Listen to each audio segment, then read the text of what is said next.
Today we have a story of an FFL suing the ATF then auditing and shutting down that FFL, and then claiming it was all a coincidence and that the agency didn't know it was the same guy that was suing him.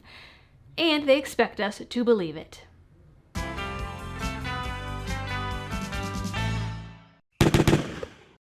I am sure you are all in total shock and awe that the government would do something naughty or, dare I say, corrupt.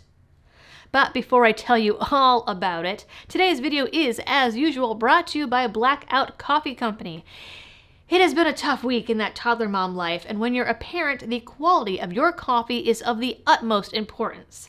Luckily, Blackout has amazing coffee, tea, and hot chocolate, and as a bonus has partnered with some of your favorite gun rights groups. To check them out and help support the channel, go to blackoutcoffee.com/libertydoll. Last year, Morehouse Enterprises joined Gun Owners of America in suing the ATF over their frame and receiver rule, the same rule that was just struck down by a federal judge. And then, by some magical twist of fate, that same FFL just so happened to be audited and shut down by the ATF this February. If one didn't know that federal agencies only operate with the utmost care and honor, one would think it was retaliation. But the ATF assures us it was not. In fact, they say they didn't even know that Morehouse Enterprises, doing business as Bridge City Ordnance, was suing them. What a relief.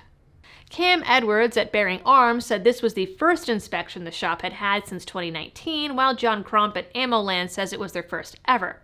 Either way, the timing is convenient. So much so that the industry operations inspector, Jacob Temp, cracked a joke saying it would look like retaliation to the outside observer. He said they had originally planned to delay the inspection for 3 years due to the case, but then changed their minds. Kind of a funny thing for an agency to say when they didn't know the company was suing them. IOI Temp told the store owner that the shop did well on the inspection. All the guns were accounted for and all their documentation was up to par. They got a good old pat on the back for a compliance rate of over 99%. Then, a couple weeks later, the ATF issued a report that said otherwise. This report noted 5 violations that IOI Temp failed to mention during his 3-day inspection. The spoiler alert at the end of this story is that the FFL is suing them again. From the complaint, 3 of these were transcription errors. On one occasion, BCO had forgotten to record that it had returned a firearm to a customer who had brought it in for gunsmithing services. On a second occasion, BCO had mistakenly written a customer's social security number instead of the NICS transaction number, or NTN, in box 27B on a form 4473. And in a third case, BCO had mistakenly transcribed an NTN, which was missing a digit. Which all seems to me like an easy enough mistake to make and which historically didn't get your business shut down.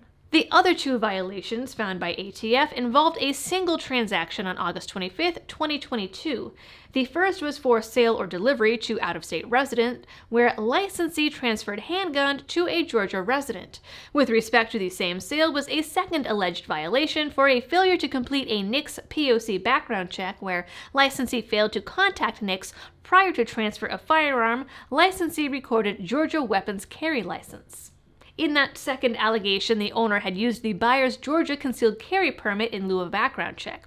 Brady does have exceptions that allow this, but in the case of Georgia, it's only allowed in-state. Either way, to warrant closure, the ATF guidelines say that the violations have to be willful, and I think most people would argue that missing a number when copying something over is far from premeditated criminal activity. In case of the out-of-state transfer, it's a little more dicey, but Georgia's laws aren't any more strict than North Dakota's, and Georgia is one of these states that says you don't need a background check if you have a concealed carry permit. So again, I would argue that this one time in hundreds of thousands of transactions across years of operation is not an indication of willful criminal activity. But that isn't the way that Biden's ATF operates. Under the ATF's 2022 guidelines, complying with the rules in the past is enough to prove that you're aware of them and that any mistake or infraction is, in fact, reckless disregard of the law. So instead of building incentive to follow the law, they're showing that the longer you're a good little walnut, the harder you're punished. You don't have to look any further than the major changes in ATF guidelines under Biden to confirm the agency is on a mission to punish and eliminate gun dealers.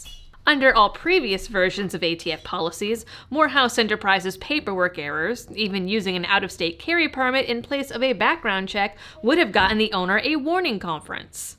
Now, under 2022 rules, it warrants automatic revocation, even for a first offense.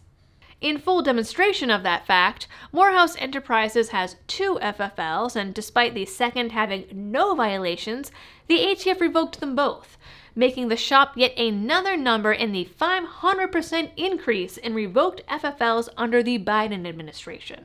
Now, Morehouse has teamed up with GOA again to sue the ATF a second time, calling their actions vindictive and retaliatory, saying that their actions violate the owner's First Amendment rights as they're interfering with his right to sue the government. Similar cases like this are piling up, and unfortunately, in most cases, like a recent video that I did, the FFLs are just handing over their licenses to avoid trouble. You can't fight City Hall, they say, and it sure seems like you can't fight the federal government. Unfortunately, the only way that I think this would ever get overturned is if the lawsuits pile up, but that means that more FFLs would have to be in the crosshairs of the ATF for those lawsuits to happen. And that is something that I would not wish on my worst enemy. Well, actually, my worst enemy might be the ATF, in which case, I might wish that on themselves. Either way, that is it for this story. I will keep you guys up to date as much as I can with this lawsuit and how it goes. In the meantime, please like, share, and subscribe to get all of your updates and ring the notification bell. Drop a comment down below for the algorithm. And as always, thanks for tuning in and happy shooting.